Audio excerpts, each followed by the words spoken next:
माझें नांव लिना ट्रवासो आनी हांव एक क्रिस्तांव. हांव गायचे बीफ खायना.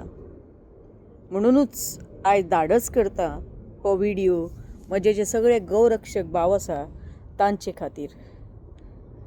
गौरक्षक जे आसात तुमी एक बरें कार्य करतात.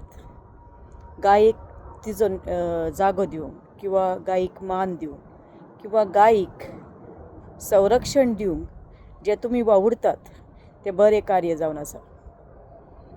पूण काही गोश्टी म्हाका तुमच्या नदरेक हाडपाक जाय. हिंदू गायेक आपली माय म्हणून मानतात, आपली आवय म्हणून मानतात. जाल्यार तुमी त्या आवय खातीर कित्याक आवाज उठयनात?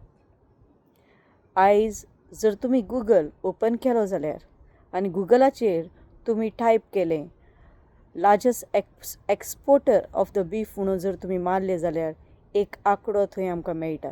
आनी तो आंकडो जावन आसा 1.4 मिलियन मॅट्रीक टन्स जे बीफ इंडियेसान दुसऱ्या देशांनी एक्सपोर्ट जाता.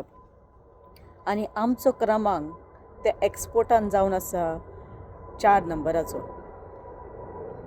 जाल्यार हे एक्सपोर्टाचेर तुमी कित्याक बंदिश हाडिनात? दुसरें म्हटल्यार हे जे एक्सपोर्टर आसा ते सगळे एक्सपोर्टर जावन आसा सनातनी हिंदू धर्माचे. कोण वर्मा कोण शर्मा अशे लोक जावन आसात. जाल्यार ते वायट काम करिनात अशें तुमकां दिसता? जाल्यार तांचेर तुमी कित्याक बंदिश हाडिनात?